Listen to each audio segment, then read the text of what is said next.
you've played like with the boys, you've played for the Black Ferns, and then you've played, you switched codes, so you played league. So you've kind of been all over the place. Now you're in Japan. So what's that? It kind of says a lot about the person in terms of adaptability. Do you kind of view yourself as adaptable or not so much? That's a really good question. I think earlier on, I didn't think I was adaptable, and like the league thing, I never ever thought that I would play league because I just didn't think it suited me. And then I guess when you miss out on certain teams or things get thrown at you, you kind of have to go one or two ways. And I think I just used it to build up a lot of resilience and sort of like change my mindset. And now, yeah, I would say I'm quite adaptable and sort of like, I get very nervous when I first get to new places. And like when I went to league, didn't know one person in my team. So that was really daunting. But like after a week, you know everyone on the team. It's interesting though, it's kind of like, I really respect that about you. And I respect athletes like that. Like, we were just talking about it the other day. It seems like it doesn't have to be sports or whatever, but if you're very mission oriented, or like you kind of know yourself, like you only have like one or two decisions to make. It's either this way or that way. You just go for it. Sorry, my mind just went blank. Can you tell me a little bit about so you're saying it was difficult for that mindset switch. What do you mean about that? What was difficult? I think for me, when some of the decisions had to be made, like it was difficult to step out and be different or not follow the plan, I guess, or dream that I initially thought I was going to follow. And I felt like maybe I was going to disappoint certain people or like miss out on opportunities, but in the end, like it's ended up being like the best decisions because I've just, once I've made a decision, I've just like gone all in. But yeah, I think initially, like my dream was always to be a Black Fern, and like I did achieve that dream, but I probably thought I would just be able to sort of like stay in rugby union. But then when that opportunity kind of disappeared for me, it was like, oh, like what now? So I never really had that plan B, and now I feel like I've made the plan B my plan A. But then that's that adaptability part, right? And you don't know what you don't know. Yeah, exactly. So, sorry, I'm just blanking out right now. Sorry, my bad. I had it.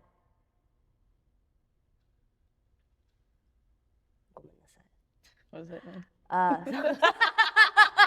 It means I'm sorry, bro.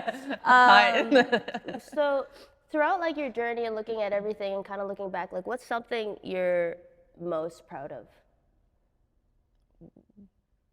I think I'm most proud of how I dealt with the time where I went from being a full-time athlete with Black Ferns, so just achieved my goal, got a contract for a year, and then I didn't get re-signed. And during that period, like I could have just sort of like dropped my lip and not stopped playing as such, but probably just gone down like the more work and just stayed in New Zealand where I was comfortable and played locally.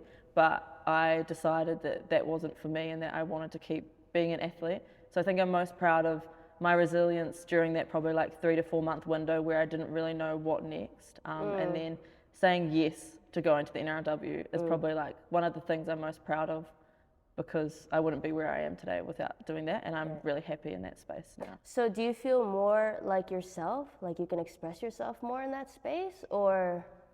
I think I went from like a really high performance, high pressure situation being in the Black Ferns, and then when I went to NRL, I didn't know any of the rules or anything like that, so I had low expectations for myself, so I think that was quite nice because I took the pressure off myself. And like it slowly built up again, and now I feel pressure. But I think, sort of starting from the bottom in a team was actually quite nice, and not having those expectations.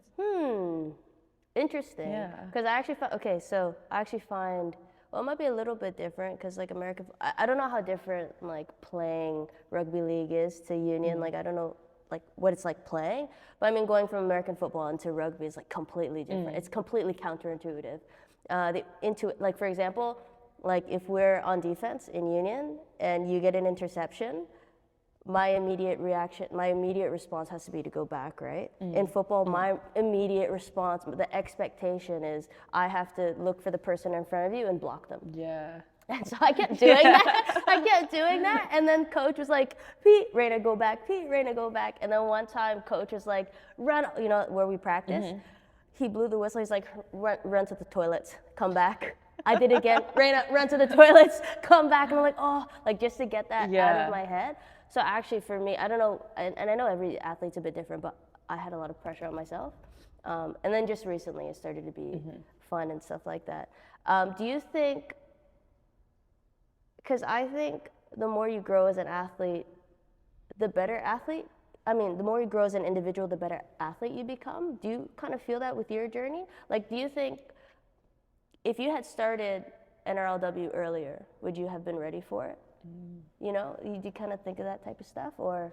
Yeah, I actually was thinking about that on the way here. I think like younger Rosie and team environments, like I was really quiet, shy, didn't speak up even when I like had the knowledge. So often like, you know, the coach would ask a question and 5 years ago I'd know the answer in a huddle, but I would never say it. And I think slowly through rugby, my confidence has grown as a person, which then has also helped me as an athlete. So I think like sports helped me as a person, but then being who I am has also helped me in sport. Right. Yeah. So that's interesting because you're a decision maker, right? You play a very key role. You're like the quarterback, you're coordinating, you're the point guard, you're like this, that, you're like moving the shapes and pieces. So do you think, that's really interesting to me because that doesn't appeal to me as an athlete. I have no interest in being a decision maker. I just want to hit people, you know? Yeah. So like for you, has that always appealed to you or? Yes, I think it has. I'm quite like a book smart, you know, like I like the details in a game. I like reviewing, previewing, and sort of like one of the coaches I had back in New Zealand, he's now one of the Black Ferns coaches, Tony Christie. He was very like detail based, and as a leader within the team that I was in at the time, like we had to go and preview and review the games and then go to him with ideas of how we'd like attack our opposition for the next week. And I think like that detail has then made me a really detailed player. So like, yeah, I like to know the why of why we're doing things. I sort of like to have a bit of control on the team. But then I also do just like getting out there and playing. So it is refreshing when I go into say league and I was just a player and not a leader or a game driver. Right. Yeah, I like both, but I do like that's being where in you control. feel. Yeah, that's well, it's not necessarily like being in control, but it's just like everybody has their own gifts and personality type stuff. Does that play in your family as well? Like, is that like sort of like, you know, on the Rosie outside of the pitch? My dad is quite like, he's got a management role in the company that he works for, but then like my mum, brother and sister, like no, very like, not, they're still outgoing and that sort of thing, but they'd probably be they'd rather be, you know, just the player and not have that responsibility. So yeah, probably followed my dad in terms of that a little bit. Interesting. So like touching on family and stuff like that, is your father sort of a key figure for you, or who's influenced you a lot and supported you like in your journey, whether that's your family or coach or? Young, like I started playing rugby when I was 4 because I have an older brother that's 3 years older than me, and like I just wanted to do everything that he did. So mum and dad said that like we'd go down, dad would be coaching him back home, and I'd just pretty much jump on the field and be part of it. So like when I was really young, definitely my brother, and then from like 10 to now, my dad, like he was the one that, I'm from a small town, so we didn't have like coaches, specialist coaching, anything like that. So I did athletics, and my dad learned how to be an athletics coach, and then he has always just like been on the sideline at rugby. Like he'll be on the sideline and I'll just look to him and he'll go and stand by himself at our games.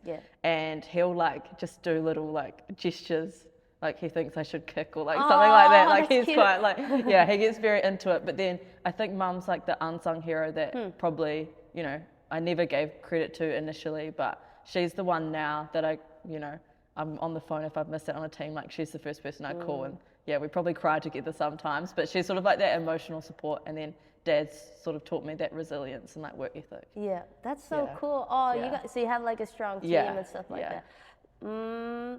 What parts of your mom sort of influence your, because I think our parents are so ingrained in us, whether we realize it or not. It's not until I think we're older we kind of realize it.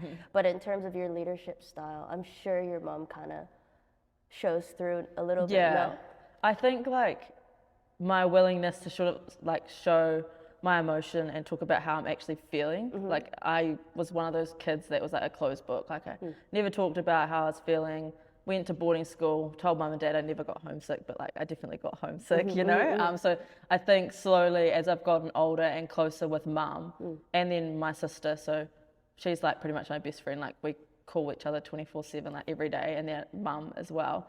I think they've sort of shown me how to be more emotional, talk about how I'm feeling and like read a room. So like I was kind of that person in a team that didn't think about other people's feelings and was like, oh, well, why is she late to the session? Or like, why is she not doing this? But now I've sort of learned to think, oh, there actually might be a reason that she was late. Like I should just go and ask her that question before judging. So probably, like considering other people's feelings and that sort of thing. Yeah. Well, I guess too, like when you're so serious and Yeah. you're like stoic and you're just like, we got to get it done, you can kind of tend to be like that. No, I feel like I can relate to that as well.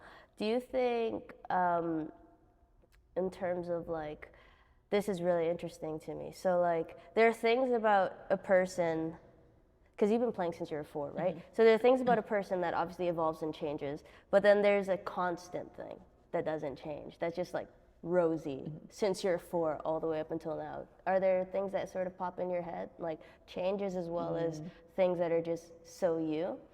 Competitiveness. Competitiveness, okay. That's just so me, like tried to be like my older brother, always competing against him, and then like in athletics, like where I'm from, like often would win things, but like if I didn't, like that would really annoy me. Social games are never social to me. So even like when we play like card games or like Monopoly, like as a kid, like I wanted to win, like, you know? So I think that competitiveness and that drive has always been there. Right. Yeah. Do you think I think it's so cool that you come from a small town. Because I've come from like a bigger city, I think. So there's tons of opportunities, so many people, and obviously like both have their own challenges. You can't really compare, but have you been doubted because of where you come from, or because I don't really know what that's like? You know, like for example, if you're going for like an FPC team, it's like, oh, who's that small? You know what I mean? Yeah. Compared to someone from Auckland, let's say. Yeah. I was really lucky. So with my parents, they were able to drive me over every weekend to Christchurch. So that's a 3-hour drive. So for athletics, we'd sort of like compete in our little like region and then go over every like second or third Saturday, and mum and dad would drive us over to compete in that. And then when I was 13, I went to boarding school. So I did my high school in Christchurch. If I didn't do that, I probably wouldn't have played rugby, because once I got to high school was when I first played with all girls. And that's sort of when I realised, oh, like this could be something, like I'm actually quite good. Yeah. Whereas when you play with boys, you just don't really know. So I was really lucky in terms of that, but I do think teenage girls back home don't get the opportunities, in especially rugby, but probably overall sport, just because of the small town. Like, they don't get to play unless they go to Christchurch. Interesting. So when you played with the boys, because I grew up playing with the boys, the first time I actually played with girls at a high level was when I came here. So that was 3 years ago. Like I'd never played with girls, maybe like middle school basketball. Yeah. like once. So what was that like? That's obviously helped you compete. That probably helps you feed into your competitiveness. I think the mindset. Do you feel like it separated you a little bit, like when you first started playing with the girls? That experience with the guys, or not really? I don't think I thought about it at the time, but reflecting back, I do think so. I was like, I didn't have any girl friends, like girl mates, until like year 8, which is like 12, when I realised I was going to an all-girls school, and I thought, oh no, I really need to become friends with some girls. So until then, like I was always just friends with the boys. I was outside playing, like at lunchtime, like we'd be playing rugby, you know, like we wouldn't be sitting around in a group talking, like we'd be out playing rugby. So I do think playing with the boys just like made me, compete from the start. It was never like, I never felt different. Like I was always treated very well in the teams that I was in. and the boys that I played with were like my best mates. So it never felt like I was different, which I think is a good experience, because I know some girls have had different experiences because of that. But yeah, no, I think that playing with the boys definitely helped. Probably like, yeah, your aggression, your competitiveness. Yeah. And I also think too, of course, it's the people around you, you know, they were supportive and stuff, but also you can't take away the credit from the individual. I think you're also a respectable person. I don't know 13, 14-year-old Rosie, but I'm sure you were respectable back then too. And I think, I think it's a really special experience if you get to play with the boys when you're younger. What's something, okay, we were looking at like the journey as a whole up until this point, like what's something that you're really, really proud about? Like, I do think my Black Ferns debut was like that was like my dream. Like my dream has always been to represent New Zealand, and like some years I would go through, you know, never being invited to a Black Ferns camp and think like there's no chance that I'm ever going to achieve this goal of mine or dream of mine. And then there were some years where I had a really good year, but I probably was never one of those kids, or like at school, I never made like the national teams or anything like that. So I sort of was like always just in the background. Like I'd be in the wider squads, I'd be knocking on the door, but I'd never get picked. So I think like just staying in it and probably like my work ethic got me to that point. And then like that day running out onto the field and like my parents being there, family being there, I think like reflecting on it now, like that was definitely a dream come true. so could you kind of elaborate a little bit more on that debut day? Because that's special. So I debuted in Australia. We got told, like my coaches told me a week and a half before that I was going to be playing, so that my parents could book flights over if they wanted to. So I sort of knew, and like you'd think you have a lot of time to process it, but I was really nervous. We were in Brisbane, and it was our first game of the year, so there was 5 other girls I think that debuted with me, so there was a big group of us, so that was quite special because you didn't feel like as much pressure as if you were just like the one person debuting. So I sort of got to share that experience with girls that I'm close with. Neeks was one of the girls that actually debuted that day. I think leading up to it, just a normal day, I try and keep myself busy on game day, like go out for a coffee, saw mum and dad, my uncle and auntie came up from Sydney, and then once we got to the field, I definitely got very nervous. Half time, I was on the bench. Half time, we were up by quite a lot. And so then the coach came over to me and my good friend Iddy, and she was coming on as halfback. I was going on as first 5, both on debut. And he was like, "You're going on in 5 minutes." And we were like, we looked at each other and we're like, "Really?" Like, oh sure? No, is this actually happening? And then I remember just getting out there, and Rohe Demont, who's the captain, moved to 12. So she's the 10. She moved to 12. So I think having her on the field for me, like, put my mind at ease, because I knew like she'd help me. And it actually just like felt like a step up, but I think because New Zealand rugby is at such a high level, like it felt like a good transition. Like I felt like I was where I should be. I didn't feel out of place. Did the girls around you also help you make you feel that way as well? Yeah. So obviously being a young first 5 in the Black Ferns is quite intimidating, with way more experienced forwards that you're telling what to do. But like that whole week or that whole experience of being in the Black Ferns, like they'd come up to me and say, "Rosie, like we want you to tell us what to do, like speak up, like we trust you." So I got to the point where I was able to speak up in huddles and that sort of thing. So they definitely, it's a good environment. That's awesome. Yeah. What the heck? I'm sure that's not everyone's experience. That's awesome. Yeah. That's so cool. Just looking back at my notes, but what's a lesson? Only a couple more questions, but what's a lesson that you've had to learn the hard way? That's a good question. I think learning that like the sport you play doesn't define who you are. So like often, like I've definitely like in the last year, a couple of times haven't been named to play and that sort of thing, and like it's literally ruined like my whole week, and like you feel guilty if like my parents were coming to watch one of the games and I wasn't playing, like that sort of thing. So I think learning that it's actually just a sport at the end of the day, and like it's not Rosie Kelly. And so I think I've learnt to have a life outside of footy, even though footy can be really full on. Finding that balance, because I've often overdone it and done like rugby, it's everything, and then when that doesn't work out, you feel like you've got nothing, but you've actually still got your normal life. Like you're just a person. Yeah. Yeah. Is that something that you've sort of recently come to terms with? Yeah. It sounds like. Yeah. Like last week? Yeah. Like yesterday. Yes. Yeah, I think like for me, this year for Cowboys, my parents were coming over, and like it's a big trip for them. It's a 3-hour drive, 3-hour flight, 2-hour flight to get to Townsville. They were coming to watch my game, and the game that they were coming to watch was the week that I got dropped. So like played the first 5 games. They'd already seen me play 1 game. I played the first 5 games. And then the week 6, I didn't get named. And then I got straight on the phone to mum, and I was like, I'm not named, like crying, all this stuff. And then mum's like, we're not coming there to watch you, like we're coming there to see you. And like she was like, don't feel guilty. And I think I've always sort of felt that, like, not pressure from my family, because they don't put pressure on me at all, but you do feel that pressure when like, you know, they're all watching or they're coming to see you. So I think, that realization that, like, you know, if you make a mistake on the field, your family's not going to be disappointed, you know, like that they still love you no matter what. So I think, this year that's something I've worked through. Is learning to just like roll with it and Well, you just want to make them proud, right? Because you know everything that they've, you know, put into and helped you with. You kind of want to like, there's a part of you that kind of wants to give back in a way, and by giving back, I think our way of giving back would be by playing.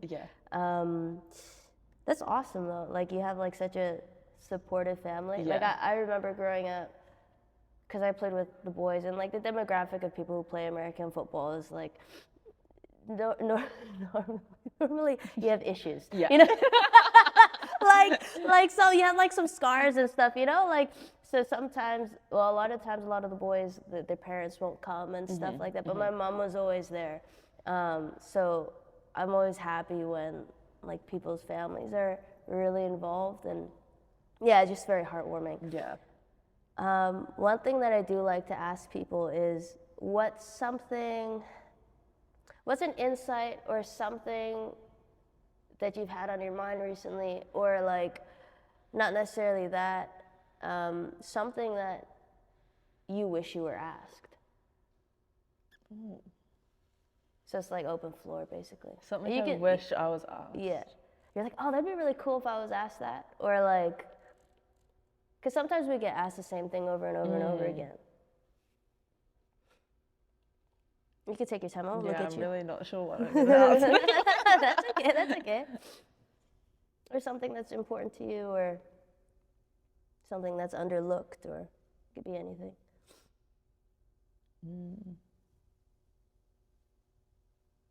What have other people answered that with?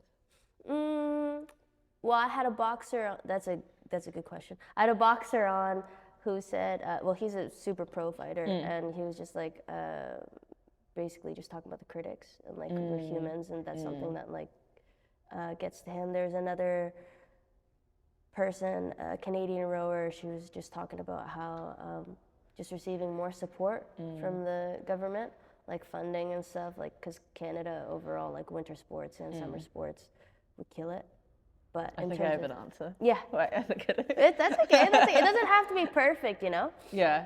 I think the one thing that like people don't realize is like the lows or like the pressure of sport as being your job. Like you rock up to work every day, and imagine like sitting in a room, like this is our reviews, especially for league, like they're quite brutal, but like in a good way. You sit in a room, you'll put up on the screen a video, and then it's like, Rosie, what, like you've done something wrong here. So I think it's that like learning to take the criticism and like they're really like singled out, or you know, like you're getting reviewed every single day that you walk into that room, and not many jobs would do that. You know, like a normal office job, you're not going to have an individual review every day. You're getting compared to other people, e.g. our Bronco times are literally up on that board over there. Yep. But like, you know, what workplace would have that, you know? Like, like you really have to have thick skin, I'd say, and like the good support network around you to deal with that. And like, it's all for the good of the team. And I think you've got to remember that when you walk into that review room or wherever you're going and you're getting that feedback, like it's to better you as a player. It's not to single you out and say that you're bad, you know? So I think like learning to have really thick skin in reviews and being able to be compared to your teammates every single day that you walk into the room or like on the training field, like that's just something that people probably don't realize, like the pressures of sport. Man, I love that you bring that up because so football, probably similar to league, like we watch film more than we actually hit the practice field, Right. and like day after game day, we might be in there if it's depending on the type of game, like we might be in there for like 4 hours, and we review each and every single clip, and there's 12 people on a Canadian football field. Each and every single person we're reviewing, and sometimes it's just brutal, and like. You get real numb to it, you know, when coaches call you out. But actually, it kind of reminded me because, like, you talk about, like, I know I said last question, but it's really interesting to me. Like, it seems like, you know, because a lot of people just quit or give up. And I don't mean to be cliche by using these words, but I mean, like, you just keep going.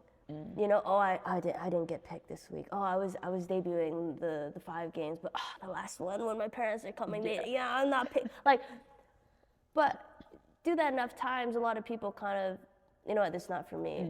But how do you know why you keep going after it? What is it? Yeah, I think, like, I don't really know what is like my inner driving force, but I think like the highs are still worth it, you know? Like the lows are low, but the highs are like so good from sport. Like you get to live such a good lifestyle. I've seen like, I've been all over the world. I haven't really ever had to pay for a flight in my life, you know? Like you get to do such cool experiences. You make lifelong friends. Like, you know, pretty much my close group of friends are from either league or rugby. And I wouldn't have met all those people if I didn't keep playing. So I think, yeah, like, it's worth it in the end, you know, like the highs of, you know, making your debut or making a team, winning a game that you weren't expected to win. Like, I think, yeah, that's all worth it. Like there is the negative parts of sport, but like the highs are still worth it. Interesting. And you know, like the one thing is like, I always think to myself, like, cause you're 25 and I'm only 1 year older. It's like, how long, we can't keep doing this forever. So I just want to do it now. Because there's, you know, looking back, it's like, there's nothing, like, it's so unique. Like, it's such a cool lifestyle. It's like, how many people could say, like, they're Black Fern? You know? And, like, I'm not made to work a 9 to 5 job. No, bro. It's soul crushing, man. It's soul crushing. Like I've worked about a year on a bit of my life. And, like, I just think, like, the lifestyle of an athlete is unreal. So like, why would you not want to keep doing it for as long as you can? And like, the opportunities you get through it, and like sitting at a desk 9 to 5, not for me. Not for me. I wasn't made for it. I wasn't made for it. There's no other options, bro. At this point, that's why we're doing this stuff. So after I'm done, cool. But no, thank you so much for your time, and good. Bueno. Hi. Thanks, sis. I appreciate it. Arigato ne. Sorry, I blanked out a couple times. No, that's fine. That's what I always do in interviews. I'm like,